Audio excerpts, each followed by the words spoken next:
The rain had a way of making the city feel honest.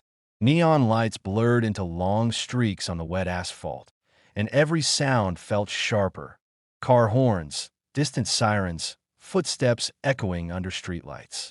Daniel Carter stood near the edge of the sidewalk, his jacket collar turned up, phone pressed to his ear though the call had already ended. The silence on the line had said more than words ever could. He slipped the phone into his pocket and exhaled slowly.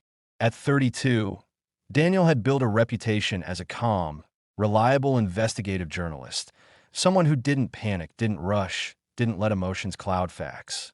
But tonight, his hands were trembling. Across the street, through the glass walls of a cafe that stayed open past midnight, he saw her.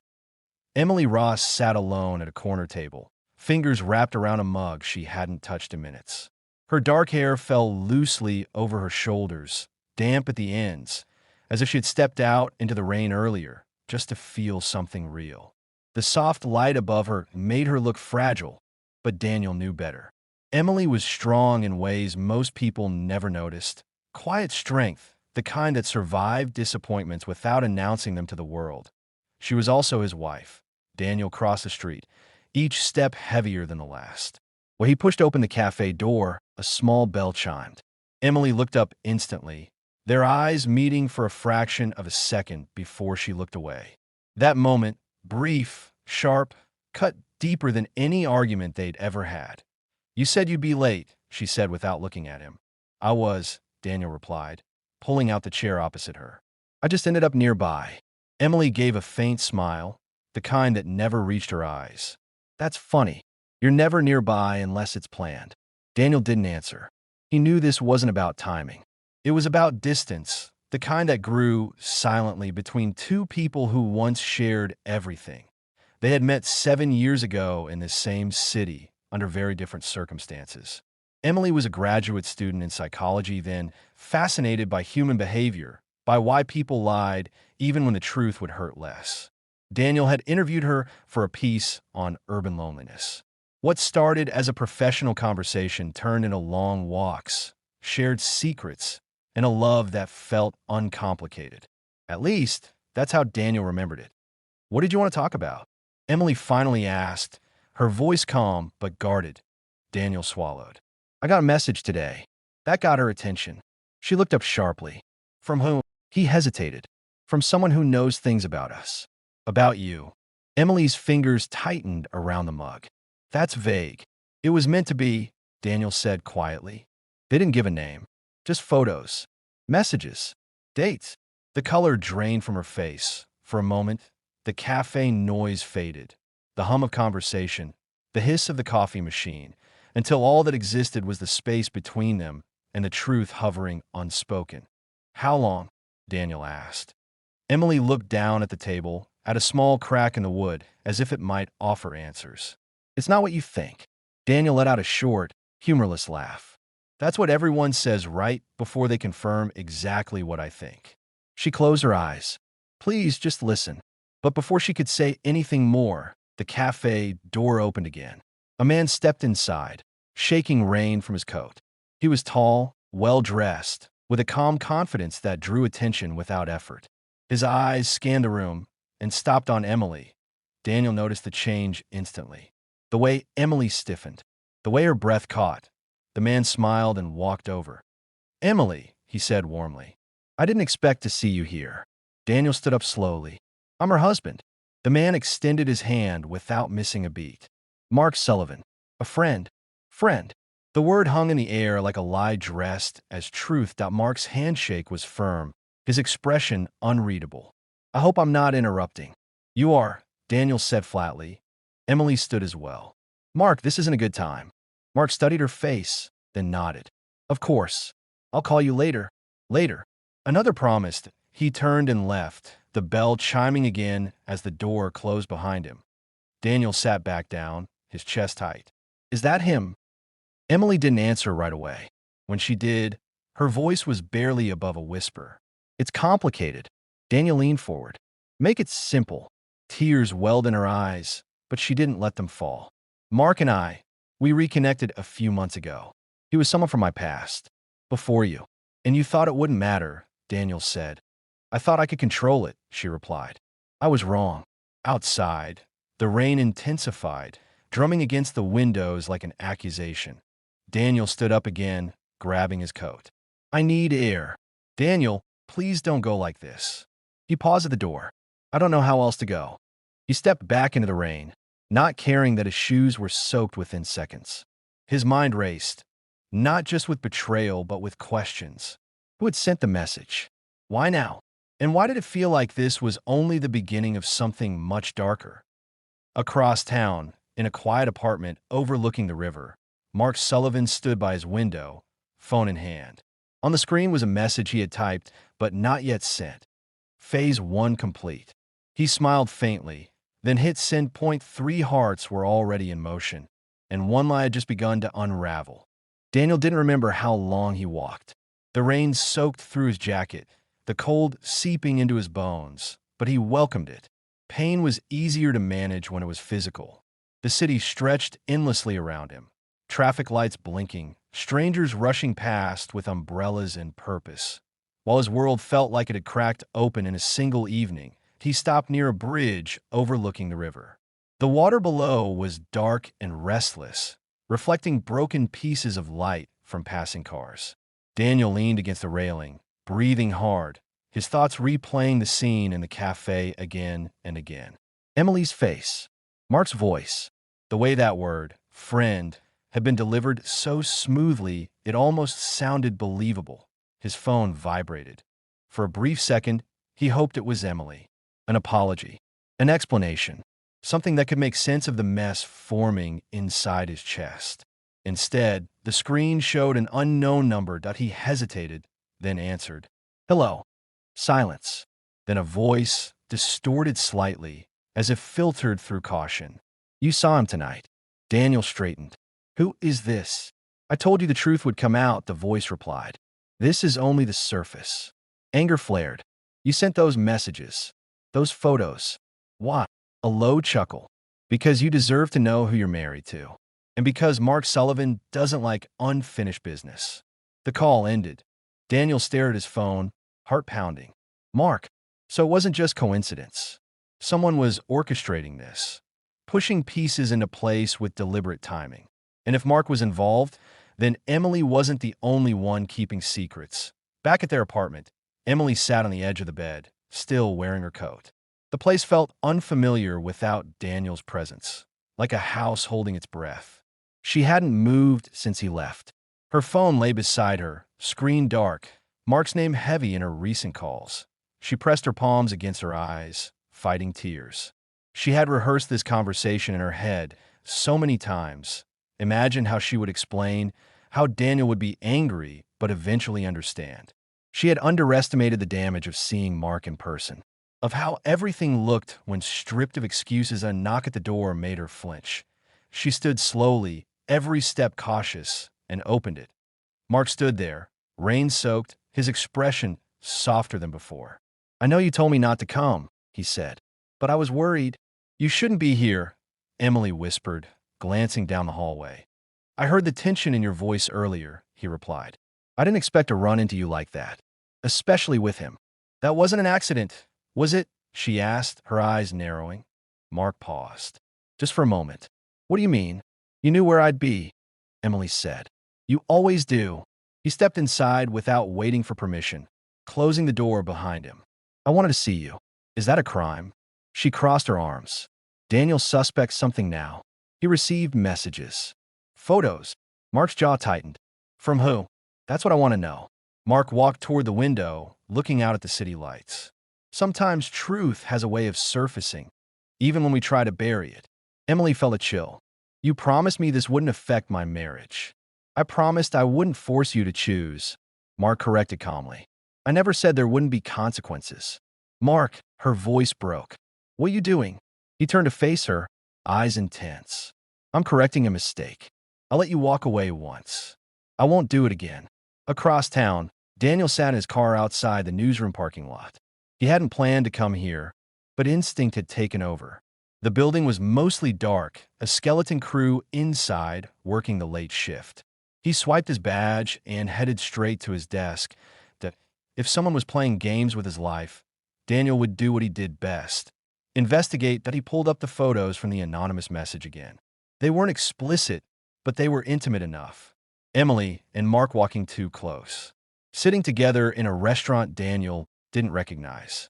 One photo, taken from across the street, showed Mark's hand resting on Emily's back. Dates were attached. Locations. This wasn't a one-time mistake. This was a pattern. Daniel searched Mark Sullivan's name through internal databases and public records. The first results were clean. Too clean. Corporate consultant. No criminal record. Impressive resume. But Daniel knew better than to stop there, that he dug deeper. Financial disclosures, shell companies, connections that didn't immediately make sense. After an hour, something caught his eye. A consulting firm Mark had worked with 3 years ago had been quietly investigated for data manipulation. The case never went public. The firm dissolved. Mark moved on. Interesting. Daniel leaned back, rubbing his temples. Emily had always been drawn to complicated people. She used to say broken minds fascinated her. He wondered now if that curiosity had pulled her into something dangerous. His phone rang again. This time, it was Emily. He let it ring. Once. Twice. 3 times. Finally, he answered. "What? Please come home," she said. Her voice was trembling. "We need to talk. Properly. Is he there?" Daniel asked. Silence. "That's all I needed to know," he said, and hung up. He could see the apartment. Mark sat across from Emily, his tone measured. "You need to calm down. You don't get to tell me that," she snapped. "You crossed a line tonight." "I crossed it months ago," he said quietly. "You just didn't want to admit it." She stood up. "You manipulated this. The messages to Daniel. Was that you?" Mark didn't deny it. "I wanted him to see the truth." "My truth or yours?" she demanded. He leaned forward. "Ours. You and I were never finished, Emily. You chose safety, predictability, chose ambition, and now those worlds are colliding." She shook her head, tears finally falling. "You're destroying my life." "No," Mark replied softly. "I'm revealing it." He stood, adjusting his coat. "Think carefully about your next move. Daniel is smarter than he looks. If he starts asking questions, things could get messy." When the door closed behind him, Emily collapsed onto the couch, sobbing. Elsewhere, Daniel sat alone in his car, staring at a note he had just scribbled on a piece of paper. Who benefits?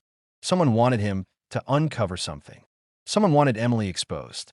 And Mark Sullivan stood right in the center of it all.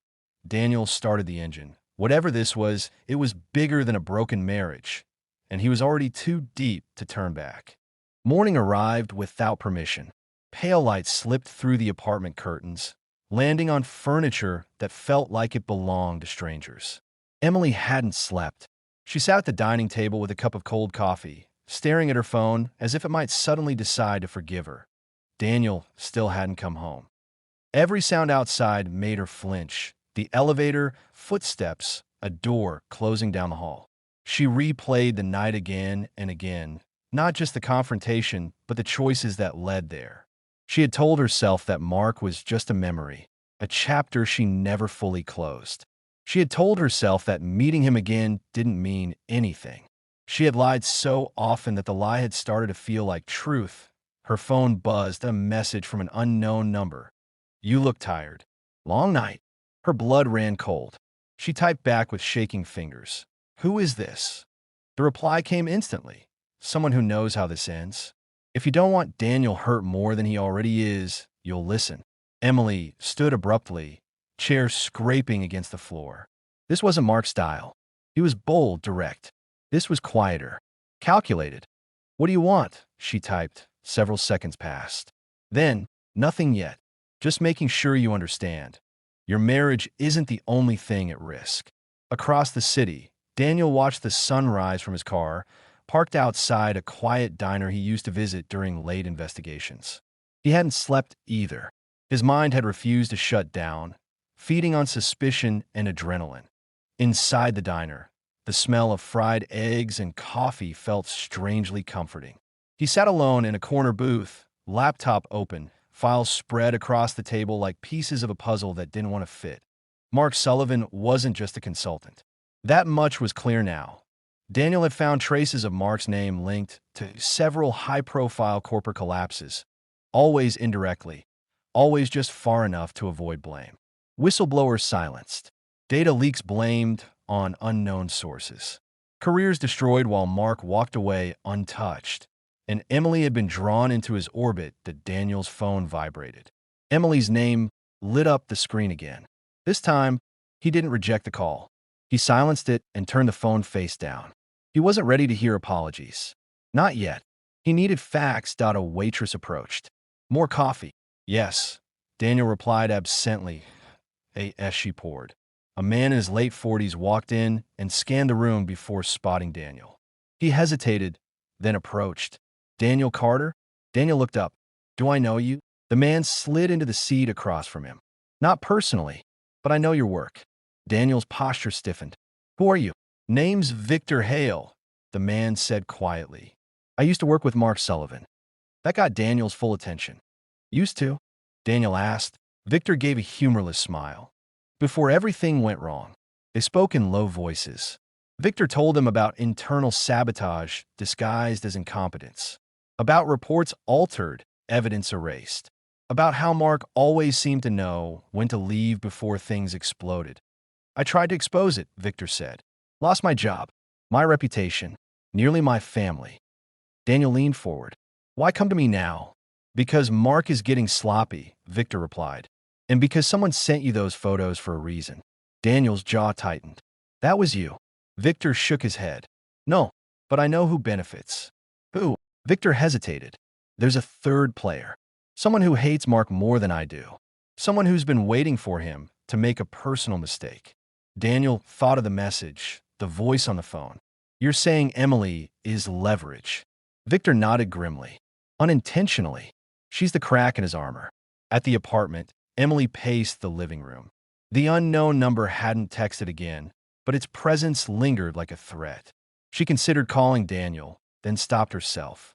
Every word she imagined saying sounded weak. The doorbell rang. She froze. Slowly, she approached the door and looked through the peephole. Daniel.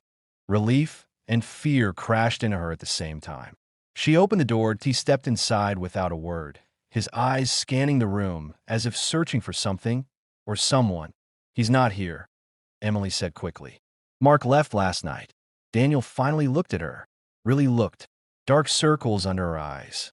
Hands trembling despite her attempt to stay composed. You're being watched, Daniel said. Her breath caught. What? I don't know by whom yet, he continued. But someone contacted both of us. Someone wants Mark exposed. Emily swallowed hard. I received a message this morning. Daniel's expression hardened. What did it say? She told him. Every word.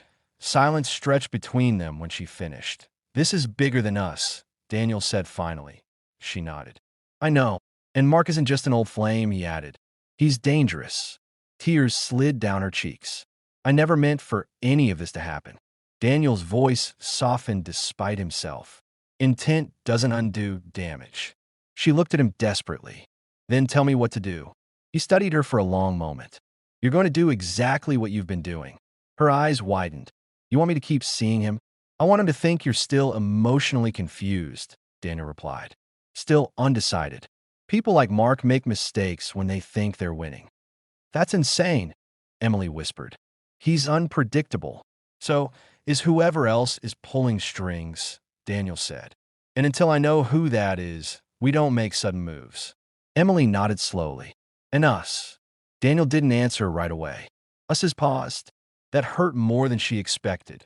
Later that evening, Mark sat in his office overlooking the city, glass walls reflecting his own image back at him. His phone buzzed. Emily, he smiled faintly before answering. I was wondering when you'd call. I need to see you, she said. Alone. Mark leaned back in his chair. Is Daniel aware? There was a brief pause. He knows I'm confused. Mark's smile deepened. Good. Confusion is honest. After the call ended, Mark checked his secure messages. One new alert waited for him. You've stepped into unstable territory. Clean up your mess or lose control. Mark's expression darkened. For the first time in a long while, he felt something unfamiliar tighten in his chest. Fear point 3 hearts were now moving in opposite directions, and the lie holding them together was starting to fracture. Emily arrived at the hotel bar just before sunset, choosing a seat where she could see both the entrance and the reflection of the room behind her. Daniel's words echoed in her head, confused, undecided. It felt wrong to turn her emotions into a strategy, but fear had already taken that choice away. Mark was late. That, too, felt intentional. When he finally appeared, he looked relaxed, almost amused, as if the tension surrounding them was nothing more than a game.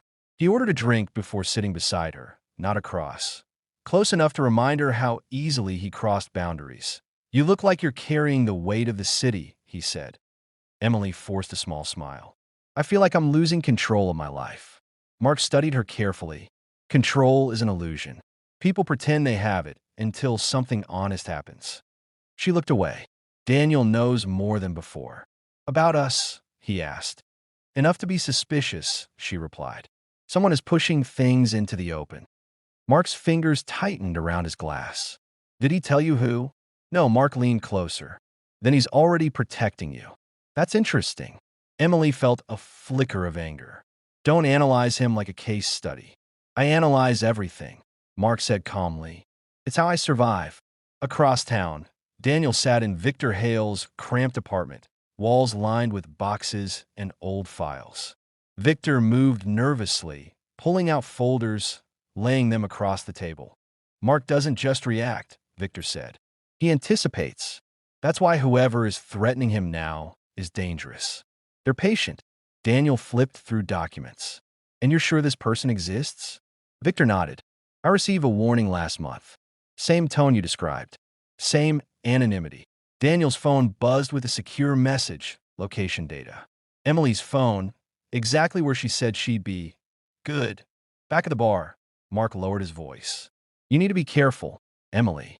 If Daniel digs too deep, he could put you in real danger." "That sounds like a threat," she said quietly. Mark's eyes softened. "It's concern. From a man who promised not to interfere with my marriage?" She asked. He didn't answer immediately. "I never promised to stop caring." Her phone vibrated. A short message from Daniel. "I'm nearby. You're doing fine." Emily took a breath. "What do you want from me, Mark?" "Honestly." Mark's gaze didn't waver. "I want you to choose yourself. Not safety. Not obligation." She shook her head. "You're asking me to burn everything." "I'm asking you to stop pretending you're not already on fire," he replied. In the shadows near the bar's entrance, a woman watched them quietly, her face half hidden beneath a cap. She lifted her phone, snapped a photo, and sent it without a word. Somewhere, another piece moved into place, and none of them saw it coming. The city's heartbeat slowed as night deepened, but Emily's mind raced faster than ever. She lay awake on the edge of their bed, staring at the ceiling where shadows shifted like silent accusations. Daniel's words echoed. Us's paused. It felt like a verdict, one heavier than any courtroom judgment. Her phone buzzed again. A text from the unknown number. "You're walking on thin ice. One wrong step and it all falls." Emily's fingers trembled as she typed back. "What do you want from me?" The reply came quickly. "Truth. But not yours." She didn't understand what that meant until the next morning at the newsroom. Daniel sat surrounded by open files, half-empty coffee cups, and a growing pile of articles about Mark Sullivan's questionable past. Every connection he found was a thread tangled in lies, cover-ups, and broken promises. Yet nothing concrete enough to expose. His phone buzzed. A new message, this time with an attachment, a video. Daniel's heart skipped when he recognized the location. It was Emily's office building. He played the clip.